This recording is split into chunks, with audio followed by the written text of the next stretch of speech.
ribbon, winding and twisting through the earth, represents around 88% of the United States' proven fuel reserves.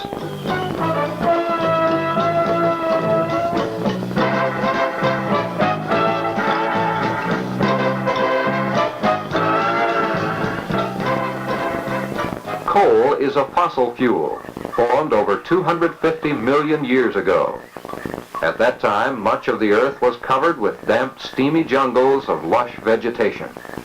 As these plants died, new plants grew over them, and more plants.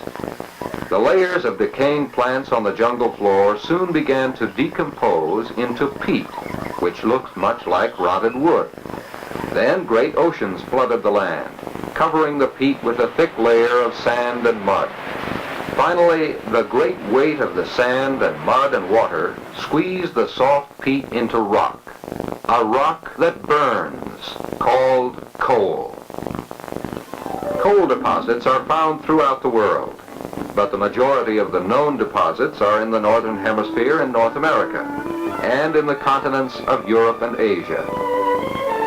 Half of the known coal resources have been found in North America, primarily in the United States. In the east, there are several small deposits of a very hard type of coal, called anthracite. Squeezed under very great pressures, anthracite coal contains very little moisture and only a small amount of impurities. This means that anthracite coal produces less smoke and pollution when it is burned. Most of our nation's coal, however, is bituminous coal. This is much softer and less pure, but it does produce more heat than anthracite coal, and it is usually found closer to the surface of the ground. The rest of our coal reserve is either subbituminous coal or lignite coal. These coals are extremely soft and at present are not mined extensively. The most important of our coal reserves is the bituminous coal, because it is our most abundant, because it produces more heat, and because it can be removed from the ground in so many different ways. At one time, the only tools that men had to cut the coal from the earth were the pick and the shovel. Cut free, the large blocks of coal had to be lifted by hand into wooden carts or wagons, which were then pulled out of the mine by mules or by the men. Mining was hard and dirty work. Today's miner also works hard, but he is aided by machines to help him meet the world's growing needs for coal. Instead of 200 or 300 pounds, these men average nearly 19 tons of coal per man per day.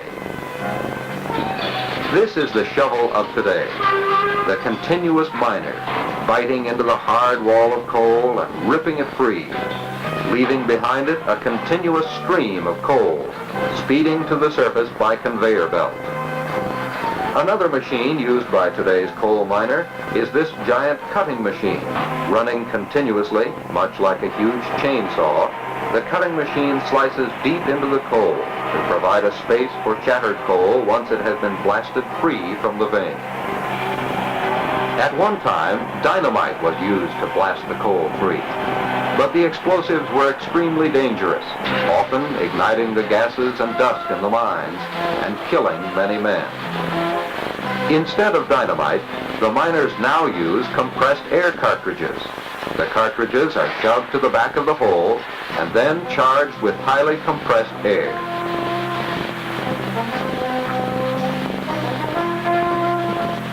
When all of the men are safely under cover, they trigger the cartridges, which expand and rupture the coal into bits and pieces safely. These are just some of the specialized machines and modern safe techniques which are at work in today's coal mines. Cutting, picking up, and moving the coal out of the deep mines. Not all coal, however, is found in deep mines. Some beds of coal can be mined by boring into the base of a hillside without going underground. Like a giant drill bit, this auger, 32 inches in diameter, penetrates as deep as 200 feet into the vein. And as it bores deeper, it pulls the coal out to where it can be loaded into trucks. In many areas of the country, even drilling is unnecessary. Here, the coal lies so close to the surface that the miners need only to remove the overburden, that is, the earth from above the coal bed. This is called strip mining.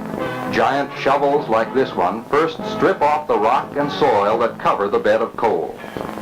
Moving up to 325 tons of earth with each bite, these monsters can gobble up several miles of land each year.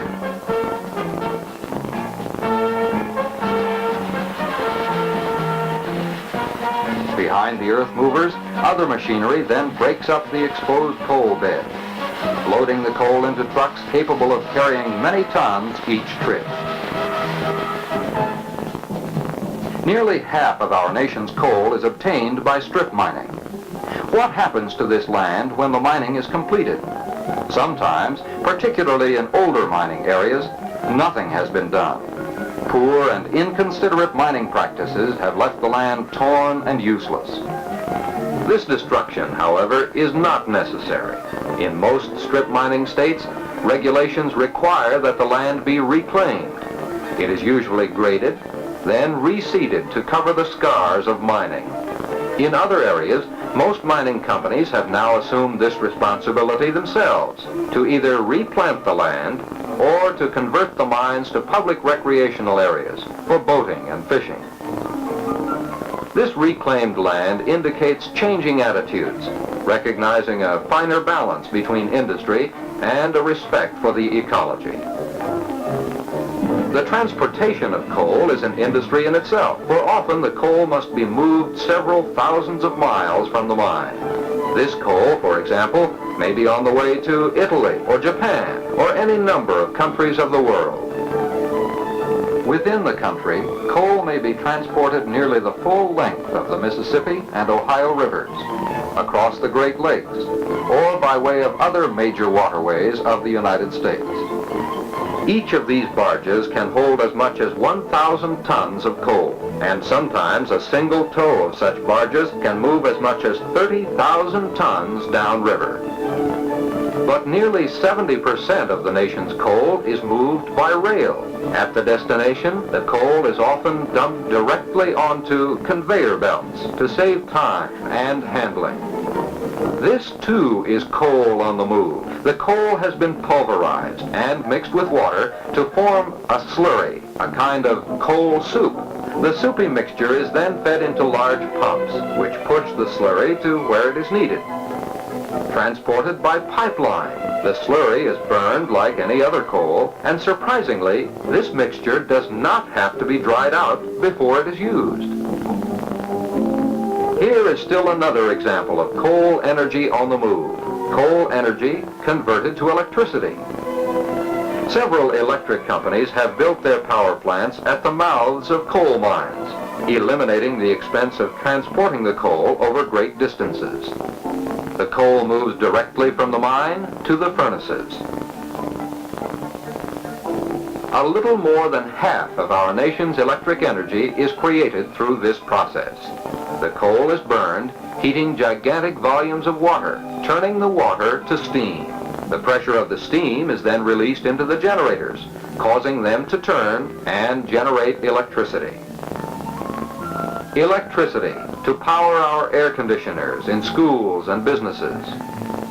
Electricity to run the tools of industry.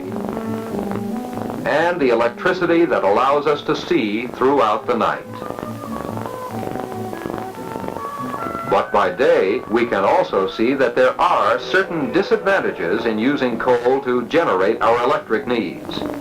When coal is burned, some undesirable substances, particularly sulfur dioxide, are released into the air we must breathe. This pollution can be brought under control, but we must realize that the pollution controls are very expensive and often difficult to install. Millions of dollars are currently being spent on research to find better, more economical means of removing the sulfur dioxide from the flue gases and ways to use it as a byproduct. Research has already produced several surprising byproducts of coal. First, for every ton of roasted coal, we can produce about 1,300 to 1,500 pounds of coke. Coke is an essential ingredient in making steel and several other metals. The coke is the solid byproduct produced by roasting coal. Many other byproducts are taken from the gases rising up from the roasting coal. Some of the gases are condensed and distilled into a liquid called coal tar. Further distilled, coal tar can be refined for use in detergents, antiseptics, dyes, roofing materials, and a variety of other products for home and industry.